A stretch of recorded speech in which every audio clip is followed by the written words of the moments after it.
সম্মানিত ভিউয়ার্স, আসসালামু আলাইকুম। আশা করছি কাছে দূরে যে যেখান থেকে আমার আজকের ব্লগ ভিডিওটি দেখছেন সবাই মহান আল্লাহ তাআলার অশেষ রহমতে ভালো আছেন, সুস্থ আছেন এবং নিরাপদে আছেন। আলহামদুলিল্লাহ, আমরাও ভালো আছি। আজকের ভিডিওতে শেয়ার করেছি বেশ কিছুদিন আগে আমরা বেড়াতে গিয়েছিলাম তোষাখানা জাদুঘরে, তারই কিছু অংশ। আর আমার ঘরের যে রেগুলার কাজগুলো যেভাবে আমি একটু গুছিয়ে করার চেষ্টা করি যেন কাজের প্রেশার কম পড়ে, তারই একটা ধারাবাহিকতা বজায় রেখে কিছু অংশ শেয়ার করেছি। প্রথমেই আমি নাস্তা রেডি করে খাওয়া দাওয়ার পরে কিন্তু কাজ শুরু করি। আসলে ভিডিও ক্যাপচারটাও আমি নাস্তা খাওয়ার পর থেকেই শুরু করি। সকালবেলা উঠে আমার এমনি মুড অফ থাকে। আমি যে সকালবেলার নাস্তা রেডি করি, আমরা খাই, বেবিকে খাওয়াই, এইটাই আমার কাছে অফ মোডে থাকার সময়ই করতে হয়। আর আস্তে আস্তে আমার কাজের স্পিড বাড়ে। ঠিক সকালবেলা ঘুম থেকে ওঠার পরে আমি আসলে একদম চুপচাপ থাকতেই পছন্দ করি। খুব গুছিয়ে বা খুব তাড়াহুড়ো করে বা অনেকগুলো কাজের প্রেশার একসাথে নিয়ে করতে পারি না ঘুম থেকে উঠেই, যার কারণে আমি নাস্তা খাওয়ার পর থেকেই কিন্তু ভিডিও ক্যাপচার শুরু করেছি। তো আগে বেডরুমটা গুছিয়ে নিলাম। বেডরুমটা আসলে চেঞ্জ করেছি বিছানাগুলো, আর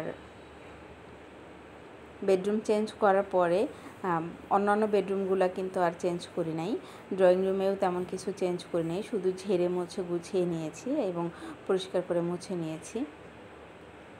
তো আজকে দুপুরে রান্নাবান্না করার আগে বিকেলবেলার জন্য কিছু নাস্তা রেডি করে রাখছি। এটা ছিল আমার গত তিন দিন আগের ভিডিও। তো মেহমান আসার কথা ছিল, যার কারণে আমি একটু সেমাই রান্না করে রাখছি আগে থেকেই। কারণ বেবিকে নিয়ে সবগুলো কাজ যদি আমি একসাথে করতে যাই তাহলে অনেক বেশি প্রেশার পড়ে যাবে, আর যে আসবে তারও ভালো লাগবে না, আমার কাছেও ভালো লাগবে না। এই জন্য আমি যদি আগে থেকে জানি তাহলে একটু চেষ্টা করি গুছিয়ে রাখার। যেহেতু গ্যাস সংযোগ বিচ্ছিন্নই করে দিয়েছে, এখন আসলে সিলিন্ডার গ্যাসটা নিতে বেশি প্রবলেম হচ্ছে। বাসায় যেহেতু ছোট বেবি আছে, আমার বর খুব ভয় পায় রান্নাঘরে সিলিন্ডারটা রাখতে। তো নিচে গ্যারেজে যখন সিলিন্ডারটা রাখার ব্যবস্থা পারবো তখনই সিলিন্ডারটা নিব। আর ততদিন পর্যন্ত এইভাবেই এই চুলাটাতে, ইনভার্টার চুলাটাতে রান্না করে নিতে হবে। তো আমার কাছে খুব বেশি সমস্যা মনে হচ্ছে না। এখানে 2টা বাটিতে সেমাইগুলো ভিজানোর একটা কারণ আছে। সেটা হলো যে আমার বর খুব বেশি দুধ সেমাই পছন্দ করে না, ওর জন্য একটু শুকনা করে করব। আর আমি বা আমাদের মেহমানদের জন্য একটু দুধ বেশি দিয়েই করব, যেন একটু ভেজা থাকে।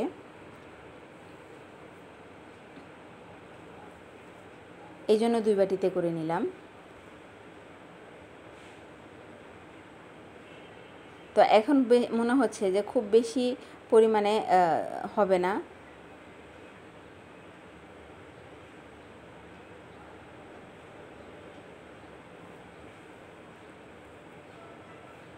তো যেটুকু আছে এইটুকু আমি রেখে দিব, আর দেওয়া হবে না। আমি ভুল করে দুধের পরিমাণটা কম করে নিয়ে ফেলেছি।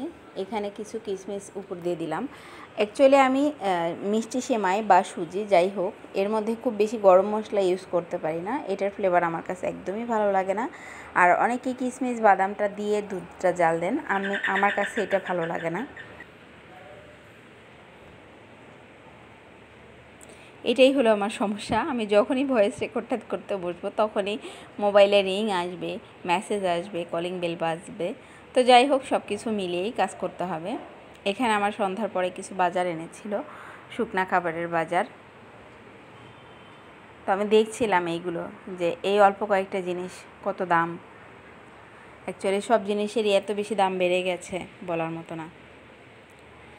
সেই সাথে মাছও এনেছিল, যেহেতু মাসের মাঝামাঝি সময়ে এবার বেশি মাছ একবারে কিনা হয়নি। ইলিশ মাছ এনেছিল মাঝখানে।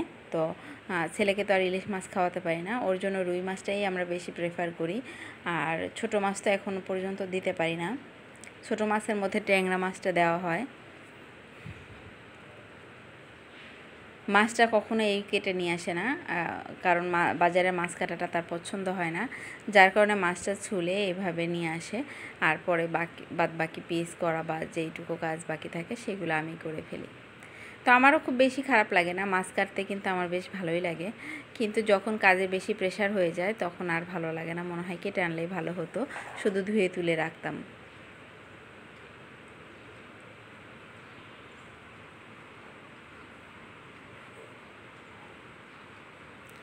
তো এই পর্যন্ত ভিডিওর সাথে যারা আছেন, যদি একটা লাইক দিতে ভুলে যেয়ে থাকেন অবশ্যই একটা লাইক দিয়ে দিবেন।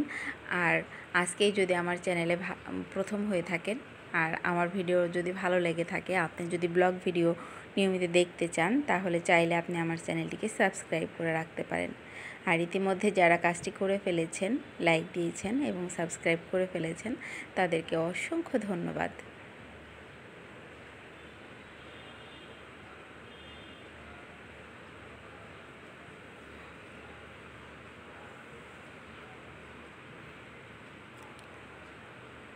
এইখানে আমি দিনের বেলায় যখন ঘরের কাজগুলো করছিলাম, অফ ক্যামেরাতে বাদবাকি কাজগুলো আমার করা হয়েছিল। তো বেডরুম, তারপর ড্রয়িং ডাইনিং রুমটা গোছানোর পরে আমি হচ্ছে এখানে শোকেস থেকে একটা তাকের জিনিসপত্র নামিয়ে ধুয়ে রেখেছি। এটা শুকিয়ে গেছে, এখন আমি শোকেসে তুলে রাখবো।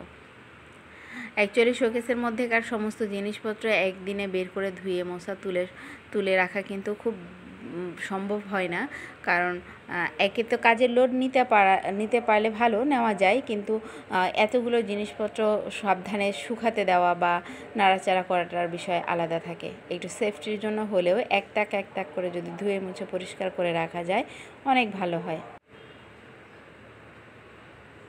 তো আমি এইখানে ডিনার সেট, যেহেতু শোকেসটা খুব বেশি বড় না, তাই জন্য ডিনার সেটের যে জিনিসগুলো আছে এইভাবে একটা করে ডিসপ্লে করে রাখতে পারি না। তো এখানে দুটো প্লেট, দুটো হাফ প্লেট আর সামনে দুটো পিরিচ দিয়ে এভাবে রাখছি। এতে কিন্তু বেশ খানিকটা আমার অল্প জায়গাতেই বেশ খানিক কাজগুলো সুবিধা মতো করে যায়, অনেকগুলো জিনিস কিন্তু ধরে। আর সামনে তিনটা ওই ছোটো যে তরকারির বাটিগুলো আছে সেইগুলো রেখেছি। মোটামুটি এই যে তাকটা পরিষ্কার করা শেষ, আর বাদবাকিগুলো পরিষ্কার করা বাকি আছে। তো এই যে বৈষম্য বিরোধী আন্দোলন শুরু হয়েছিল, তারও বেশ কিছুদিন আগে আমরা ঘুরতে গিয়েছিলাম, তারই কিছু একটা অংশ আপনাদের শেয়ার করছি আপনাদের সাথে। কয়েকদিন আগে আমি যখন দেখছিলাম গ্যালারিটা, তখন কিন্তু আমার বেশ ভালো লেগেছিল। আমি চেয়েছিলাম যখন ঘুরতে গিয়েছি তার পরপরই শেয়ার করব, বাট বৈষম্য বিরোধী আন্দোলনের যে একটা বাংলাদেশের মধ্যে যে একটা অস্থিতিশীল পরিবেশ সৃষ্টি হয়েছিল, সেই সময়টা এত বেশি সিক ছিলাম মেন্টালি এবং ফিজিক্যালি, তার জন্য আর কোনো কিছু শেয়ার করতে পারিনি। তো আমার এইখানে কিন্তু বেশ কয়েকটা জিনিস ভালো লেগেছে। তার মধ্যে এটা একটা হলো যে এখানে নৌবাহিনীর প্রধানদের বা নৌবাহিনীদের জন্য যেই গ্যালারিটা নির্মাণ করা হয়েছে, সেইখানে কিন্তু একটা ভিডিও মতো করে দেওয়া হয়েছে, কি বলে এটাকে মনে পড়ছে না ঠিক। তো এইটাতে কিন্তু দেখতে বেশ দারুণ লাগছে, আর যারাই যাচ্ছে বেশ উপভোগ করছে। যারা গিয়েছেন তারা হয়তো বা জানেন, আর যারা যাননি তাদেরকে বলবো যে যদি আপনারা কখনো যান, তাহলে ফার্স্টেই সিঁড়ি দিয়ে নিচে চলে যাবেন, নিচের এই জিনিসগুলো দেখবেন। উপরে যেইখানে একদম ফ্রন্ট সাইডে যেই গ্যালারিগুলো দেওয়া আছে, এইগুলোতে ঘুরে ঘুরে সময় একটু কম নষ্ট করে এইখানগুলোতে যাওয়া উচিত। আমরা প্রথমে বুঝতে পারিনি,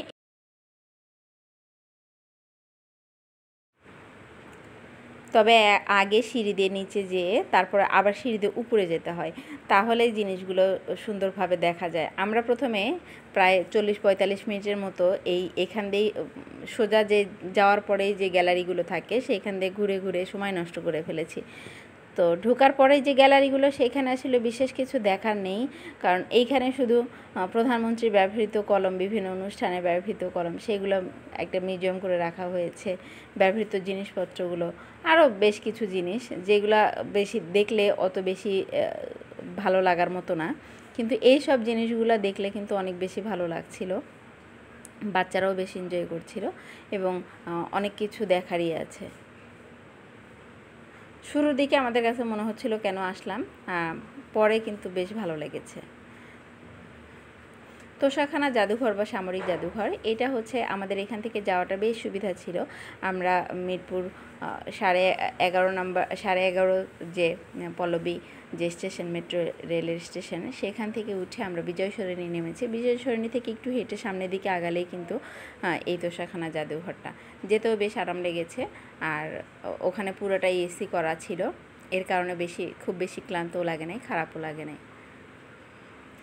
চাইলে আপনারা এখানে বেবিদেরকে নিয়ে যেয়ে ঘুরে আসতে পারেন। তো আজকের ভিডিও এই পর্যন্তই। সবাই ভালো থাকবেন, সুস্থ থাকবেন। আল্লাহ হাফেজ। আসসালামু আলাইকুম।